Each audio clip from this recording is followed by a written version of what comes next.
काशीदीप prime news में आपका स्वागत है। ताज़ा खबरों को देखने के लिए गुफरान अहमद के साथ जुड़े रहे। मिर्जापुर जिले में पहुंचे श्यामलाल पाल ने अनुप्रिया पटेल और केशव मौर्य पर निशाना साधा। मझवा उपचुनाव को लेकर श्यामलाल पाल ने पार्टी के कार्यकर्ताओं के साथ समीक्षा बैठक की। कहा कि मझवा क्षेत्र में कितने भी बीजेपी के नेता प्रचार कर ले पर जीतेगी की इंडिया अलायंस। एक तरफ संविधान को बचाने वाले लोग हैं, दूसरी तरफ शिंगोल को स्थापित करने वाले लोग हैं। उत्तर प्रदेश के मिर्जापुर जनपद के मझवा विधानसभा उपचुनाव को लेकर सपा के प्रदेश अध्यक्ष श्यामलाल पाल पार्टी कार्यालय पर पहुंचे। मझवा उपचुनाव को लेकर श्यामलाल पाल ने पार्टी के कार्यकर्ताओं के साथ समीक्षा बैठक की। उन्होंने कहा कि बीजेपी के नेता चाहे जितना प्रचार कर ले पर जीतेगी की इंडिया अलायंस। कहा कि बीजेपी मिल्कीपुर से भाग गई, अब 9 की 9 सीट सपा जीत रही है।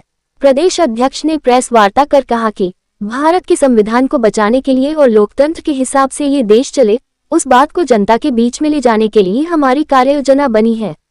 बीजेपी के पास मंत्री है, ऐसी ही पूरी टीम अयोध्या के लोकसभा चुनाव में लगाया गया था। केंद्र के भी मंत्री और प्रदेश के भी मंत्री लगा दिया था, लेकिन जनता का एक वैचारिक आंदोलन चला है लोकतंत्र और संविधान को बचाने के लिए। यह अयोध्या भी नहीं बचा पाए और मझवा भी नहीं बचा पाएंगे। भाजपा के लोग मैदान छोड़कर भाग गए हैं, अखाड़ा छोड़कर भाग गए हैं। केंद्रीय मंत्री अनुप्रिया पटेल पर निशाना चाहते हुए श्यामलाल पाल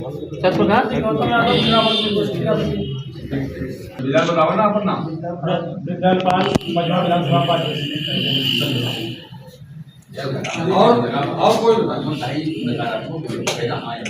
हो गया नहीं जानकारी है,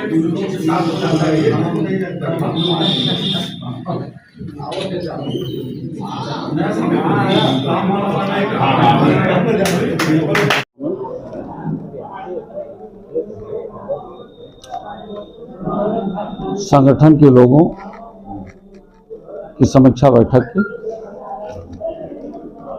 इस समीक्षा बैठक में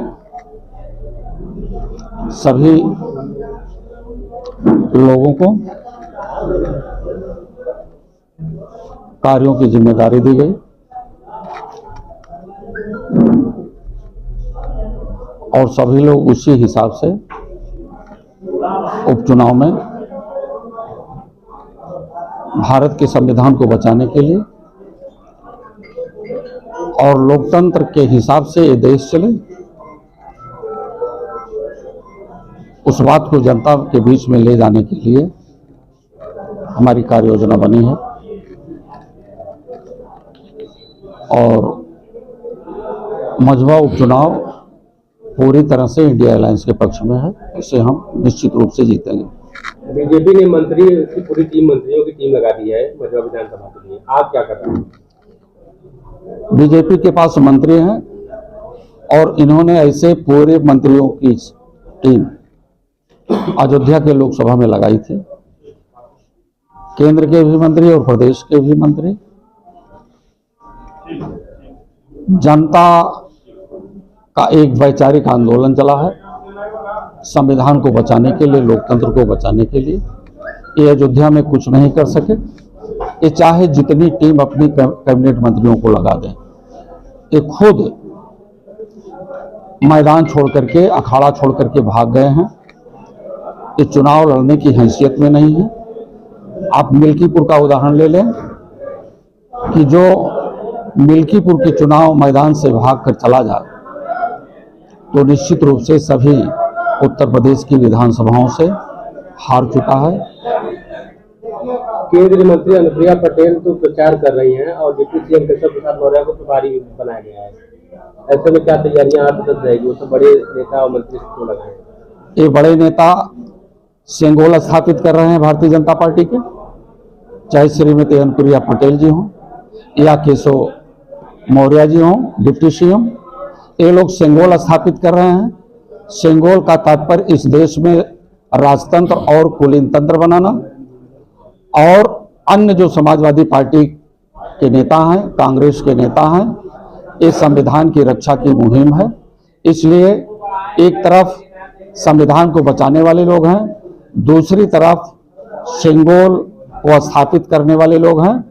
तो इस देश की जनता को जो उनका अधिकार है कहाँ से उनको सम्मान मिलेगा, वो सारी चीज समझ चुकी है कि राजतंत्र जब आ जाएगा सिंगोल तो राजा रानी के पेट से पैदा होगा और संविधान बचा रहेगा तो राजा वोट के माध्यम से पैदा होगा। अच्छा, आपने यूपी में कांग्रेस को दरकिनार दिया है, कांग्रेस ने आपको मुंबई में दरकिनार किया है, एक भी सीट कांग्रेस को नहीं दी गई है। कांग्रेस सपा वहाँ पे अकेले चुनाव लड़ना चाहती है मुंबई में, क्या कहेंगे? ये राष्ट्रीय नेतृत्व का सवाल है, राष्ट्रीय नेतृत्व उस मुद्दे पर बात कांग्रेस करेंगे। आपके साथ में है यहाँ पे? बिल्कुल कांग्रेस साथ में है। आपने स्टेटमेंट राष्ट्रीय अध्यक्ष का देखा होगा, कांग्रेस का 100% पूरी तरह से इंडिया अलायंस कांग्रेस है। का जनाधार 4 से 5 हजार वोट का है। हर बार जब भी कांग्रेस चुनाव लड़ी है या विधानसभा चुनाव लड़ी है तो 4 से 5 हजार ही वोट कांग्रेस के पक्ष में गए हैं उसके कैंडिडेट के ऊपर।